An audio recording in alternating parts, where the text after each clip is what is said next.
And so, Don, the first thing I want to ask or say is for the student who might not be familiar with the Research Institute, can you tell us a little bit about what you do and what the impact of the Research Institute is?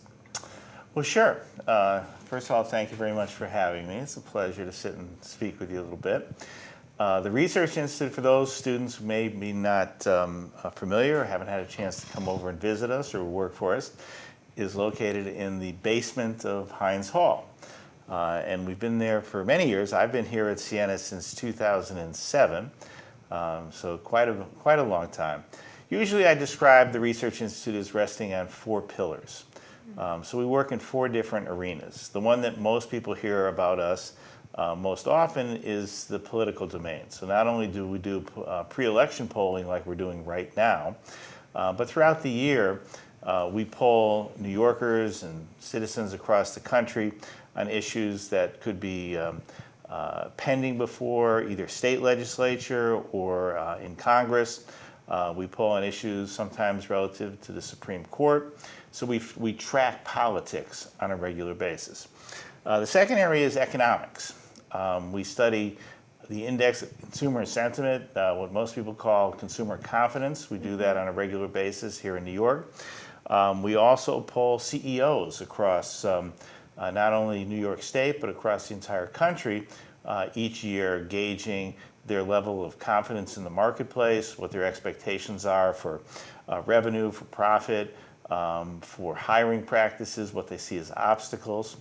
And at times we poll in the economic realm on issues like consumer spending, retirement planning, issues like that.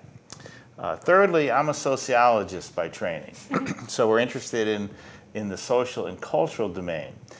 So we do quite a bit of work in the arena of community well-being, in which we poll, whether it be studying the capital region, the state of New York, the state of Connecticut, the state of Rhode Island, for example, to try to determine the level of civic health. So we'll poll on everything from the perception that people have of the quality of local governmental services to the life chances that a typical young person may have, or even on the presence or absence of things like discrimination, diversity, equity, and inclusion. And then finally, the fourth pillar is fee for service. We work for a variety of different entities. A lot of them are governmental, things like health departments, or groups that are interested in issues like, say, transportation, development, things like that. So we operate 12 months out of the year.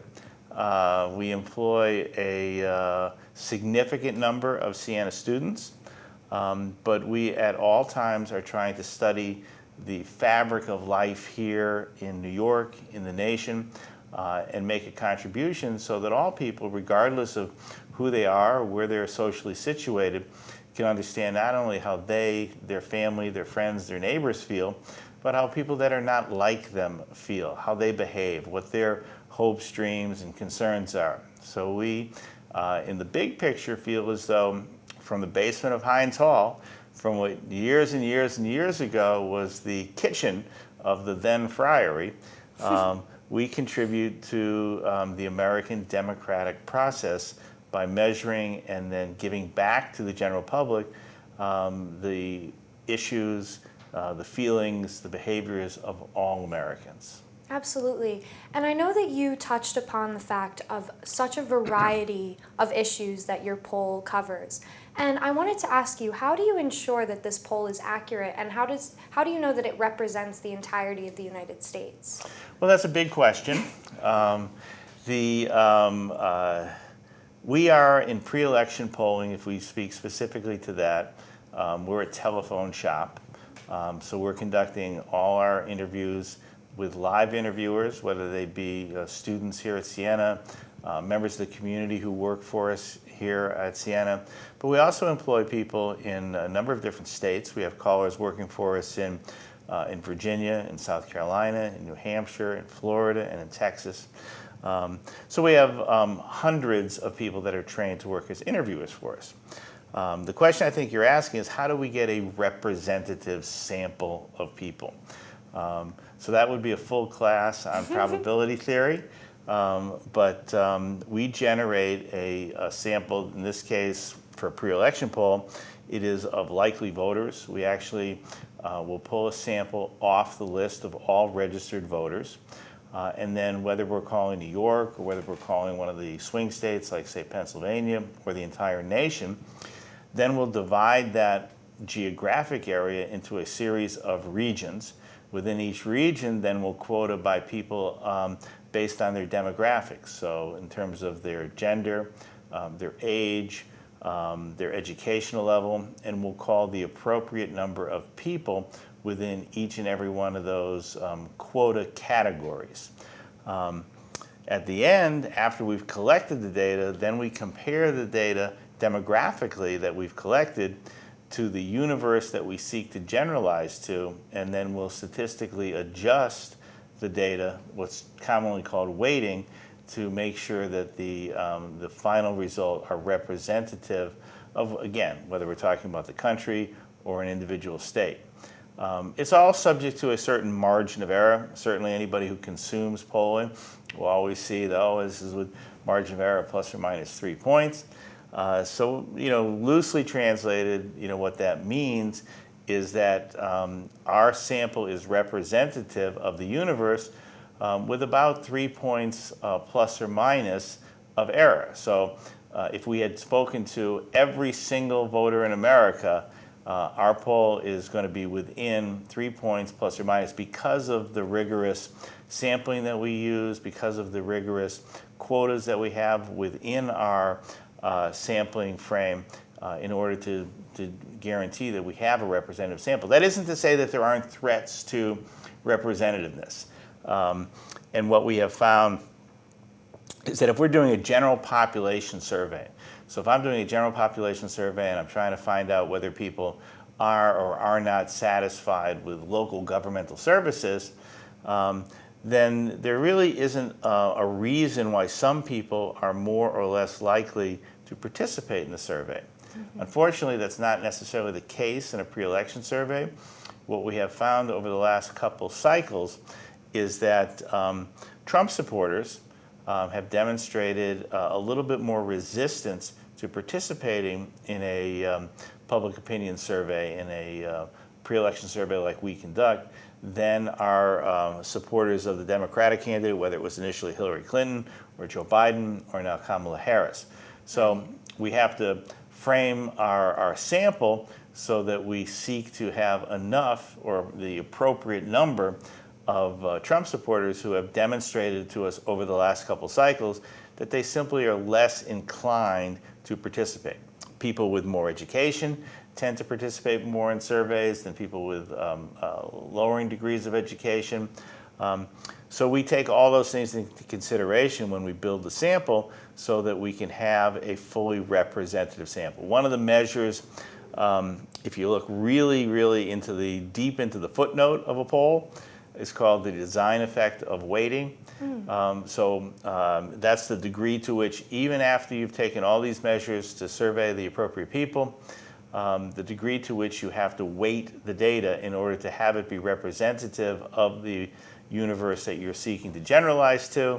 That's the design effect. A high design effect shows that you weighted it a great deal. A low design effect shows that you had a representative sample that you didn't need to weight very much. We strive to have a very low design effect. Absolutely. And I know that you touched upon the presidential election, and this year's presidential election is historic for a number of reasons.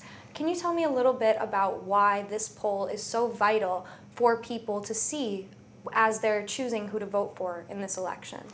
Well, we think that it's important for all Americans to know and understand how their fellow citizens feel. This election in particular. Right now, I was just before, we had a chance to sit down, I'm reviewing the numbers currently. Our most recent national poll had the two candidates, the two leading presidential candidates, Donald Trump and Kamala Harris, tied in a national poll, absolutely tied. And sometimes when you speak to voters, You speak to a voter who supports former President Trump, and they say, I don't know how anybody can possibly support Kamala Harris. You'd have to be crazy. You speak to a Harris supporter, and they say the same thing. They say, I just don't understand how anybody could support former President Trump. So what we do in the polling is not only do we provide the information back to the public as to who you may, or who you tell us you're going to vote for, but why. So we ask about the leading issues of the day, and we ask questions about whether you think the country is on the right track or is headed in the wrong direction. We ask you whether you think you're better off or worse off than you were a year ago or 4 years ago. So we provide a more detailed picture of the lives of the people that we poll to try to demonstrate to folks who read our results, who see the poll, that the country is not comprised only of they. We are a quilt work that has so many different types of people. We survey every one of those different types of people and then give it back to you. So that gives you a little bit more sense of an understanding of how you feel, and how the way you feel does or does not comport with other people. The other thing that a poll will show is that people are complicated. On the one hand, they say, okay, we're a highly partisan nation. You're either voting for the red team or the blue team. Well, you may ultimately choose to vote for one candidate or the other, one party or the other. But you may have a whole different set of reasons. You may be desperately concerned about the economy, and for that reason think that perhaps the Republicans are better. But you may also be desperately concerned about reproductive rights, and for that reason you're pointed towards voting for Kamala Harris. People are complicated, and we demonstrate that in the results of the poll, and we feel as though that provides more information so that voters can not only make informed decisions, but also to understand the full scope of attitudes and beliefs that all Americans have. Absolutely. And I know that the most recent Siena College poll has both candidates pretty close in terms of one winning over the other. And as a pollster, do you have any idea of which candidate might prevail in the presidential election? Well, this is the closest election that I have ever worked on. What is fascinating at this point is, as I mentioned, we're a telephone shop. So all our interviews are conducted with live interviewers, calling people up on the phone, overwhelmingly via cell phone. Other highly reputable pollsters are using different methods. Mm-hmm. Some people are inviting people to participate through a text. Some are using panels of people who have in advance agreed that they would participate in polls. Some people are using IVR. Those are like a computerized call that, some folks who still have landlines, yes, there are some, get and respond to, press 1 for Harris, press 2 for Trump. But what is fascinating, and then some people use what we call mixed modes. So they're doing some of their interviews by phone, some by text to web, some strictly on the web. That virtually every reputable pollster is coming in with not only the national horse race virtually tied, but each and every one of the 7 key swing states. So at this point in time, just a couple days before the election, would millions of Americans have already voted? Mm-hmm. When it comes right down to it, either candidate has really a very good chance of winning this election.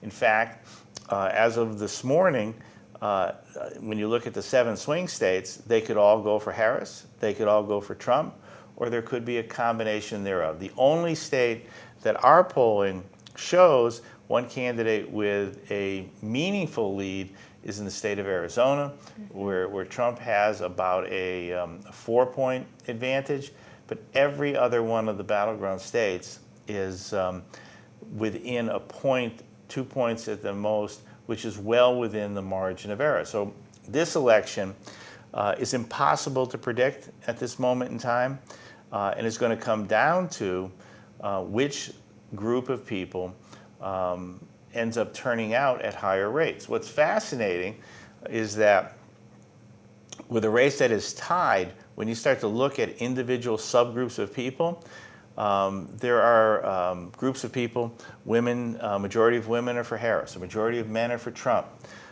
If you look at white voters without a college education, they're overwhelmingly for Trump. If you look at white voters with a college education, majority are for Harris. If you look at black voters, a lot was made of black voters early in the cycle, that they were migrating a bit towards Trump, and that seems to be true. But still, in our most recent poll, over 80% of voters who self-describe as being black say that they are voting for Harris. So when you look at that, you say, well, there's tremendous leads that each candidate has in these various groups. So it comes down to which of these groups are going to turn out and actually vote at rates above or below where they have historically turned out. Are young people going to vote in droves this year? Or are they going to vote at the rate that they normally do, which is a rate lower than older folks like myself? Is there some other factor that's going to lead people to vote at a rate higher or lower than usual? And then there are those small group of people who are still undecided. They may not be completely undecided, but they're persuadable. We have people that we interview who say to us, I may make up my mind when I have that ballot in front of me. Now again, you may find that unbelievable. There might be people listening, are you kidding? How can anybody, after all we've been through, after all the campaigning, after all the information, still be sitting here today saying, I haven't made up my mind yet? But it's true. In fact, when we looked at just those voters, the people that we call the persuadables, they tend to be younger. They tend to, as a group, say that they're really concerned about the economy. They don't feel as though they have economic opportunity. They feel the economy itself is in tough shape. And for those reasons, they're drawn to Trump. But simultaneously, they tell us, I really think that we should at least return to Roe versus Wade. There should be reproductive rights and freedoms for women. I don't want to live in a country that takes rights away. So they believe what appear to be pushing them in two different directions at the same time. They've got to decide which one of those, in their mind, is going to push them towards one candidate or the other. So it's about right now still almost 1 out of every 10 voters in America. They may not vote, or they may make the decision, as they've told us, right when they have that ballot in front of them. Yeah, and what a tight race it will be. So I guess only election night will tell. Don, thank you so much for sitting in with us today. We really appreciate your time. It's been a pleasure. Thank you. Thank you, sir.